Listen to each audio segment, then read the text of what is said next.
Hace algunos días, un medio de comunicación se contactó vía celular con el candidato vicepresidenciable Leopoldo Fernández, legalmente violando toda normativa relacionada con el régimen penitenciario. De acuerdo a la Ley de Ejecución Penal 2298 del 20 de diciembre del 2001, que señala en su artículo 40 que es el juez de la causa la autoridad competente para conocer y controlar el trato otorgado al detenido preventivo. Y es el director del régimen penitenciario la autoridad que deberá permitir el ingreso de la prensa y de equipos de este en caso de información institucional. Lo contrario es también contrario a la ley, justamente lo que el equipo de asesores legales y de campaña de Manfred Reyes Villa y Leopoldo Fernández hicieron.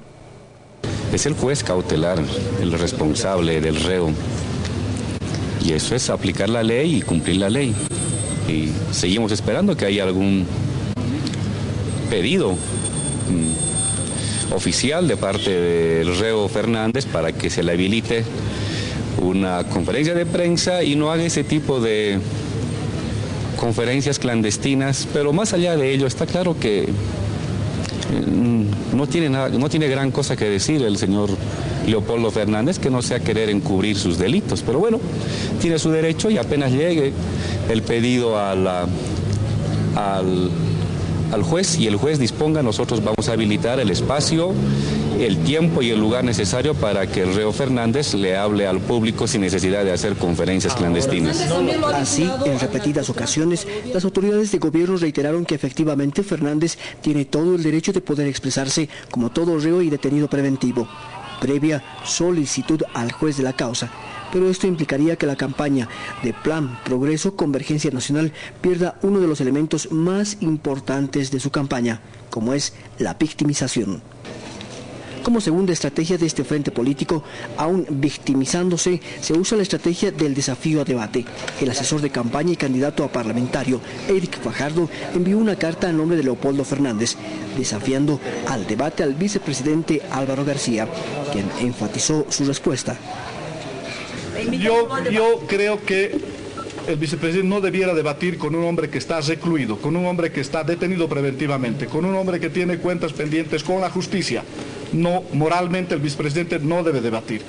Que el vicepresidente considere de repente el debate con 8 candidatos a la vicepresidencia, pero con un hombre que está en estas condiciones, yo creo que no puede debatir. No está en la condición moral el candidato a la vicepresidencia Fernández para hacer un debate con el vicepresidente, porque no están en la misma condición. No se debate con personas que tienen que rendir cuentas ante la historia y ante la justicia, y ante las viudas y ante los huérfanos de hombres masacrados en Pando. No se debate con personas que han privatizado el bien sagrado del Estado, sus empresas públicas. No se debate con ellos. Como una verdadera prioridad, el binomio Morales-Ayma García Linera considera que el plan de gobierno para el 2010-2015 debe ser discutido con el pueblo, el elector, como una nueva forma de ver la democracia, el soberano como el verdadero actor político y no como simple receptor, sin opción a consulta. Como se acostumbra en canales de televisión en que se encierra a los candidatos y se los cuestiona en base a preguntas del productor o equipo de prensa al que se puede disfrazar con diferentes denominativos. La campaña electoral se inició por resolución de la Corte Electoral el pasado 21 de octubre. En este contexto, ¿cómo observan los parlamentarios de este último Congreso Nacional a esta coyuntura política eleccionaria? ¿Justicia, victimización y respeto al Estado de Derecho? En todo caso, el problema del señor Leopoldo Fernández es que al parecer está entrando en un plano de victimización total y fundamentalmente de resaltar ante los medios de comunicación.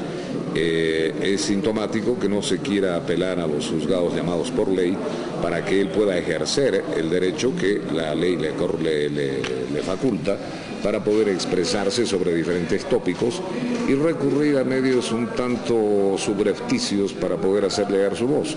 La entrevista que ha dado Leopoldo Fernández no me parece en realidad una transgresión. Finalmente es una persona sin sentencia ejecutoriada, y tampoco la publicación por un medio privado que tiene el deber de encontrar la oportunidad de la noticia.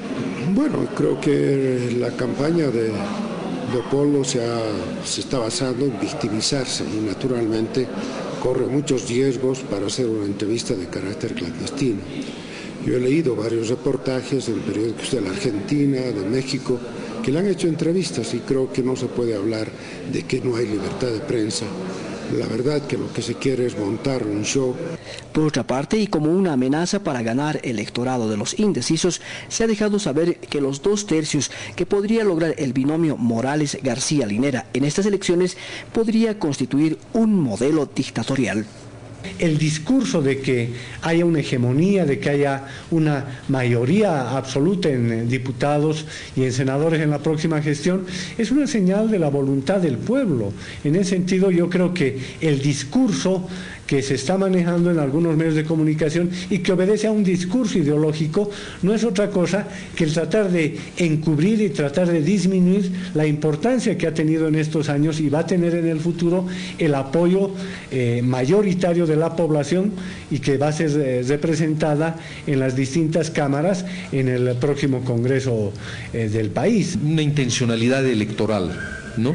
Porque el repetir esta frase puede convertirse en una especie de miedo que induzca al electorado a evitar que el movimiento al socialismo tenga la mayoría que quiere, la mayoría que busca, ¿no? Y es cierto que puede existir esa intencionalidad en algunos medios y por supuesto también es absolutamente legítimo que la oposición intente evitar que el movimiento al socialismo tenga una mayoría de 2/3 o una mayoría hegemónica, ¿no? No, logrando los 2/3 lo que se va a hacer es mostrar a la faz del mundo que en Bolivia se cree en este proceso de cambio que está liderizado por el presidente Evo Morales. Y aquello no va a implicar el que se entre en un plano dictatorial porque somos muy respetuosos de las normas legales. Las dictaduras son gobiernos de minorías que se imponen a las mayorías. Entonces yo creo que hay que pensar ser o no ser demócrata antes de hablar de dictaduras. Y si hay alguna minoría, naturalmente la posición de un gobierno de fuerza no va a ser aniquilarla,